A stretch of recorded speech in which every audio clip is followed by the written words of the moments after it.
An under construction church barely 30 kilometers away from Kolkata was vandalized on 5th July when a mob barged in and threatened the small Christian community there.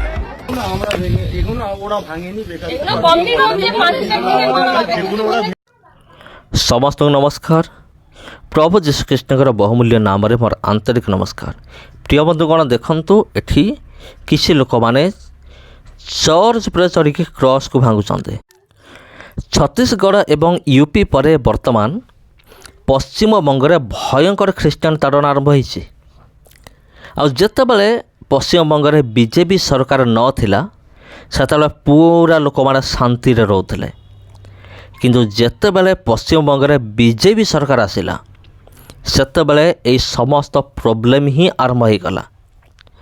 तबे प्रिय बंधुगण प्रथमे मु आपनको गोटे video clip देखैबी, आपण video देखंतु, तापर आमे माने ए समस्त विषय को नेकी आलोचना करिबा।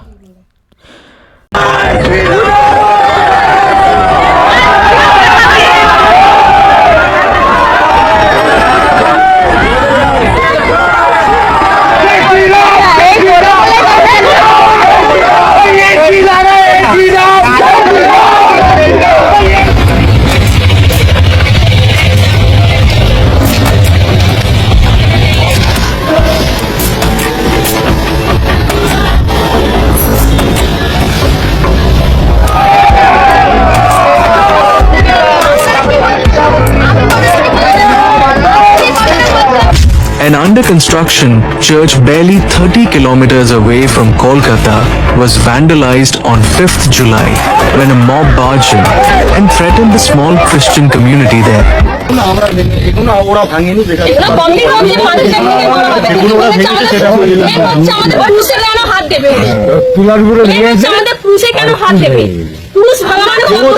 আমাদের দেবতাকে ক্রস উপরে উঠে আমাদের দেবতাকে তারা ভেঙে লাঠি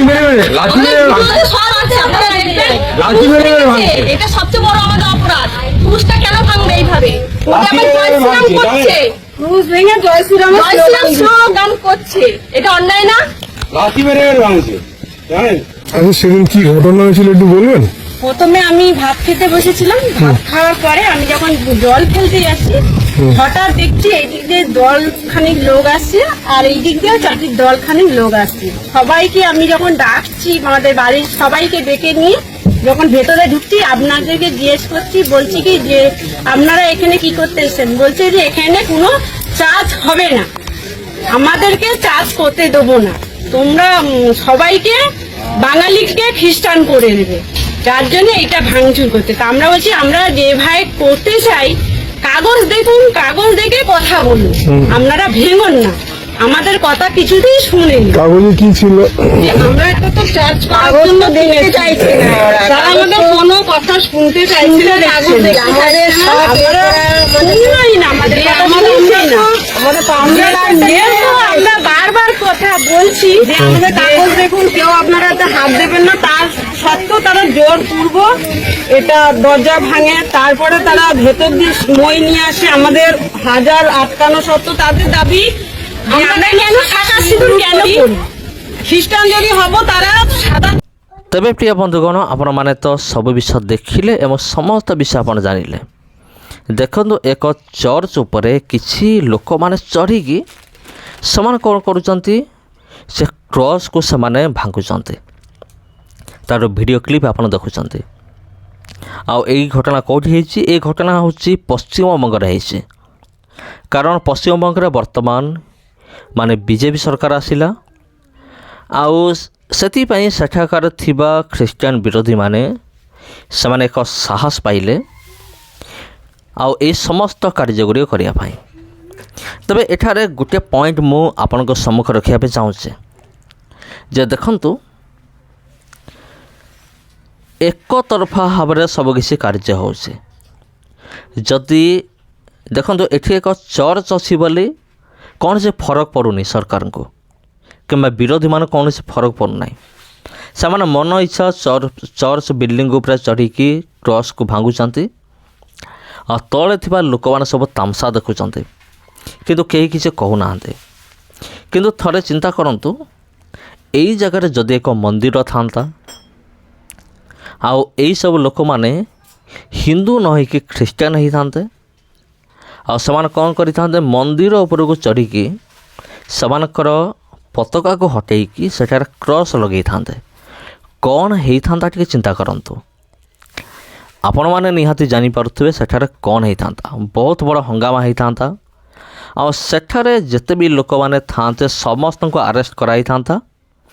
ବିଜେପି ସରକାର ସାଙ୍ଗେ ସାଙ୍ଗେ ସେମାନଙ୍କୁ ଆରେଷ୍ଟ କରିଥାନ୍ତା, କିନ୍ତୁ ଯେହେତୁ ଆରେଷ୍ଟ କରାହେଉନି, କାରଣ ଚର୍ଚ୍ଚ ଭାଙ୍ଗିବା ଲୋକମାନେ ହିଁ ସେମାନେ ହିନ୍ଦୁ ଅଟନ୍ତି। ଏମାନେ ବିଜେପି ସରକାରଙ୍କର ଗୋଟେ ଗୋଟେ ଶାଖା ବା ଗୋଟେ ଗୋଟେ ବ୍ରାଞ୍ଚ ଅଟନ୍ତି। ସେଥିପାଇଁ ବିଜେପି ସରକାରଙ୍କୁ କୌଣସି ଫରକ ପଡ଼ୁନାହିଁ। ଆଉ ବିଜେପି ସରକାର ସେ ତ ଚାହୁଁଛନ୍ତି ଯେ ଏମାନେ ସବୁ ଚର୍ଚ୍ଚ ଭାଙ୍ଗନ୍ତୁ। ଯେତେ ବି ଚର୍ଚ୍ଚ ଅଛି ଏ ଭାରତବର୍ଷରେ ସବୁ ଚର୍ଚ୍ଚ ଭଙ୍ଗା ହେଉ, ସେ ଜାଗାରେ ମନ୍ଦିର ନିର୍ମାଣ କରାହେଉ, ଏଇଟା ବିଜେପି ସରକାର ନିଜେ ଚାହୁଁଛି। ସେଥିପାଇଁ କୌଣସି ଆକ୍ସନ୍ ନାହିଁ, କିଛି ପ୍ରତିକ୍ରିୟା ନାହିଁ, କିଛି ନାହିଁ।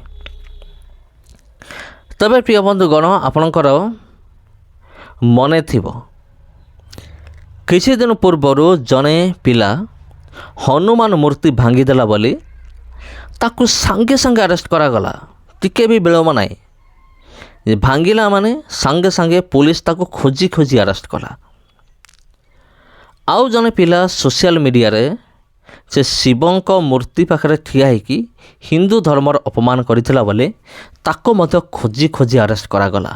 କିନ୍ତୁ ଏଇଠି ତ ଅପରାଧ ଆପଣଙ୍କର ଆଖି ସାମ୍ନାରେ ହେଉଛି, ତଥାପି ସରକାରଙ୍କର କୌଣସି ପ୍ରତିକ୍ରିୟା ନାହିଁ, ପୋଲିସ ପ୍ରଶାସନର କୌଣସି ବି ଆକ୍ସନ୍ ନାହିଁ। କାହିଁକି? କାରଣ ଏମାନେ ପୁରା ଖ୍ରୀଷ୍ଟିଆନ ଆଉ ଏମାନଙ୍କୁ ଆମେ ସପୋର୍ଟ କରିବା ନାହିଁ। ତେବେ ପ୍ରିୟ ବନ୍ଧୁଗଣ, ଏମିତି ଚାଲିଛି ଆମର ଭାରତବର୍ଷରେ। ବିଜେପି ସରକାର ଯେଉଁଠି ଆସିଛି ସେଇ ଜାଗାରେ ହିଁ ପ୍ରୋବ୍ଲେମ୍ ଆସିଛି, ଏଇଟା ଆପଣମାନେ ଜାଣନ୍ତୁ। ଆଉ ସବୁଠାରୁ ନିକମା ସରକାର ହେଉଛନ୍ତି ବିଜେପି ସରକାର ବର୍ତ୍ତମାନ ସୁଦ୍ଧା। ମାନେ ଏମିତି ନିକମା ସରକାର ଆଜି ପର୍ଯ୍ୟନ୍ତ ମୁଁ କେଉଁଠି ବି ଦେଖିନାହିଁ। ତେବେ ଏଇ ବିଷୟକୁ ଆପଣ କେଉଁ ଦୃଷ୍ଟିରେ ରଖୁଛନ୍ତି ଆପଣ ଚିନ୍ତା କରନ୍ତୁ ଏବଂ କମେଣ୍ଟ କରନ୍ତୁ। ଆଉ ଗୋଟେ ବିଷୟ କହିକି ମୁଁ ଶେଷ କରିବି। ଆପଣଙ୍କର ମନେ ଥିବ ଛତିଶଗଡ଼ର ନନ୍ କେସ୍ ଆପଣଙ୍କର ମନେ ଥିବ। ଯେତେବେଳେ ବଜରଙ୍ଗ ଦଳର ଲୋକମାନେ ନନ୍ଙ୍କ ନାଁରେ କେସ୍ ଦେଲେ, ପୁଲିସ କ'ଣ କଲା, ସାଙ୍ଗେ ସାଙ୍ଗେ ଆରେଷ୍ଟ କଲା, ଜେଲରେ ପୁରେଇଲା।